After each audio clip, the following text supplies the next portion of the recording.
It was a quiet Tuesday morning when my bathroom sink decided to stage a revolt. I was halfway through brushing my teeth when it let out a gurgle, hissed like an angry cat, and spat up a thick, brown sludge that smelled like the end of the world. I gagged, spit into the mess, and froze as a loud honk echoed from outside. Still in my bathrobe and slippers, I bolted out the front door just in time to see the septic truck peeling away from the neighborhood gate. The driver, Tom, threw me an apologetic shrug, while Linda, the HOA's self-proclaimed empress, stood in front of the Sarah VYC gate, arms crossed, sporting a neon vest that looked 2 sizes too small and a smirk that could curdle milk. She waved a laminated rulebook at me like it was the Constitution, shouting about unapproved vehicles and neighborhood standards while my drains were literally staging a coup inside my house. I opened my mouth to protest, but she cut me off with a screech that could have shattered glass. Right then, I knew this wasn't just about a blocked truck. This was war, and Linda was about to learn what happens when you mess with a man's plumbing. My house sits on the edge of Willow Creek Estates, a picture-perfect suburban bubble with manicured lawns and mailboxes straight out of a home decor magazine. Unlike the rest of the neighborhood, my place isn't hooked up to the city sewer grid. I've got a fully legal, county-approved septic system that's been humming along for years without a hitch. Nobody cared until Linda swooped in as HOA president last spring. That Tuesday, I'd scheduled my usual quarterly pump-out. Tom's been my driver for years, always rolling through the side Sarah VYC gate without issue. But Linda had other plans. She'd padlocked the gate and slapped up a glittery sign that read, "No utility vehicles without 14-day notice." It looked like a third grader's art project, but it was enough to stop Tom cold. When he tried to reason with her, she whipped out her phone, recording him like she was auditioning for a reality show. Tom called me, voice heavy with defeat, as he drove off. By the time I ran outside, the sludge had started creeping into my shower. I shut off the water, sealed every drain, and did the math. I had maybe 12 hours before my house turned into a biohazard zone. Meanwhile, Linda was strutting around like she'd just saved the neighborhood. She even posted in the community group chat, crowing, "Stopped an unauthorized truck from tarnishing our community's image.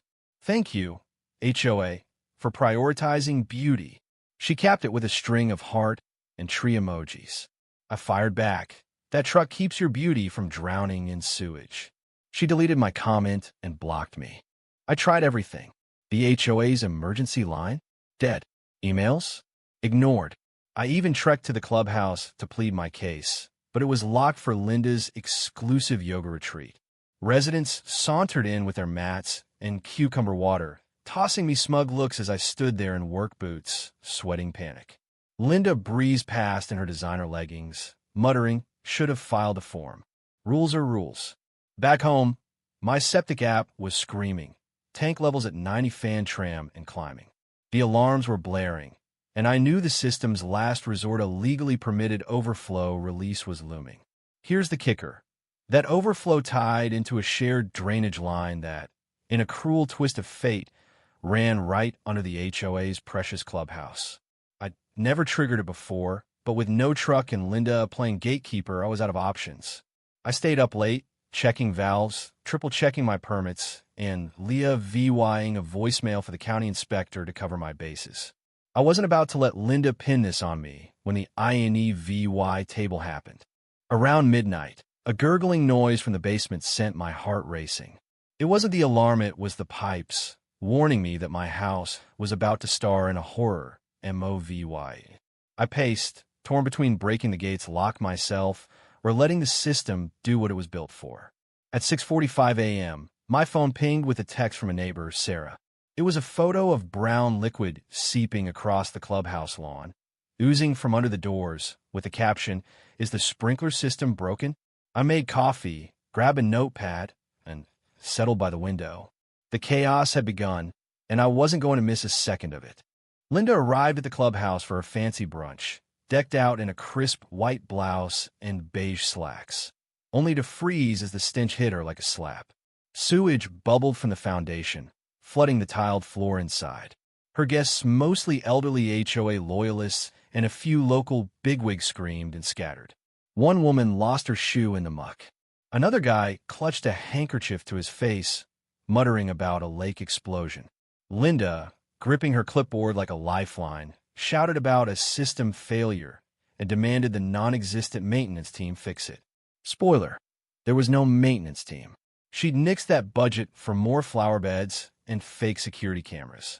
I watched from my porch, sipping coffee through binoculars, not out of glee but pure V-windication. I'd warned her. I documented every locked gate, every ignored email.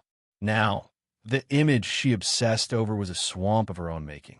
By 9 a.m., County Inspector Mark rolled up, a no-nonsense guy with a GoPro on his vest and a clipboard thicker than a novel. I called him the night before, sending him my logs and messages. He took one look at the clubhouse, shook his head, and headed for the backflow hatch. When he opened it, he whistled. The overflow from my system, triggered legally after Linda's stunt, had flooded the shared drain. It was all there in the county record sensors, timestamps, everything. My hands were clean. Linda, meanwhile, was unraveling. She flailed at Mark, pointing at my house, the sky, even the power lines, blaming everyone but herself. Mark cut her off mid-rant. "Ma'am, you obstructed critical infrastructure. That's a county and environmental code violation." The HOA board, standing nearby, went silent. One guy, Harold, tried to slip away in his golf cart but slipped on a wet patch and face-planted in the mulch. Nobody helped him. By noon, the clubhouse was a hazmat zone, cordoned off with yellow tape. A news van showed up after VY Ral VY Deos hit the internet, with titles like HOA Tyrant Drowns in Sewage and Karma Flushes Back. Linda tried to shoo the reporters, but one caught her stepping into a puddle, the stain creeping up her pants on live TV.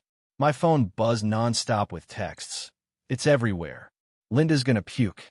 One was a VY Deo of a storm drain shooting a 6-foot geyser, splattering her car. I stayed quiet, letting the chaos speak for itself, but I wasn't idle. At 2 p.m., I marched to the HOA office with a folder thick enough to choke a lawyer. A crowd had gathered outside, some angry, some laughing. A junior board member, Emma, who'd never liked Linda, let me in with a whisper. It's a war zone. Inside, Linda was pacing, red-faced, yelling into her phone while the treasurer and secretary looked like they'd rather be on Mars. I dropped the folder on the table. Communication logs, septic reports, permits, VYDOS everything. Read it before you try to blame me. Linda spun toward me, snarling, "You think you're so smart, don't you?" I smiled. "No, I just think plumbing matters." She lunged for the folder, but didn't open it, launching into another tirade about community values. The treasurer, Carl, finally snapped. "Linda, you crossed a linea literal one." Emma nodded. "You locked the gate during a SARE VYC window and lied about it." Linda's mouth flapped open and shut like a drowning fish. I walked out, Leah VYing her to stew in her own panic. Outside, residents had set up chairs like it was a tailgate party.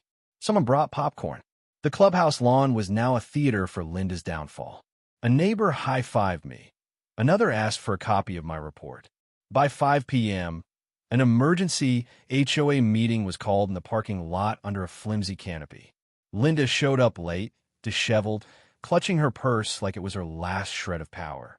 She tried to start the meeting, but the crowd booed. Someone waved a sign, "Flush Linda." Residents stood, one by one, unloading years of grievances, fines for wind chimes, harassment over a kid's bike, even a vet cited for disruptive home modifications. It wasn't a meeting, it was a rebellion.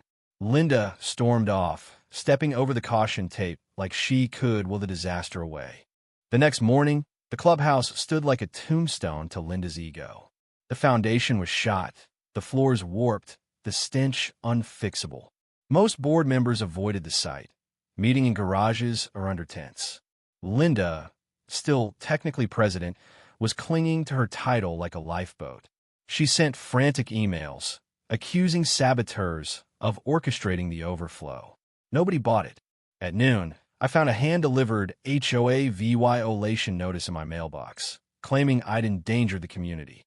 Attached was a blurry photo of my septic panel, clearly taken by someone sneaking over my fence. My security footage confirmed it. Linda, at 5:46 a.m., balancing on a stool, phone in hand. That clip went straight into my file. By evening, a crowd gathered at the temporary HOA tent. Some brought wine, others documents. Linda arrived, hiding behind sunglasses and a scarf like a fallen celebrity. She read a statement, dripping with half apologies and deflections.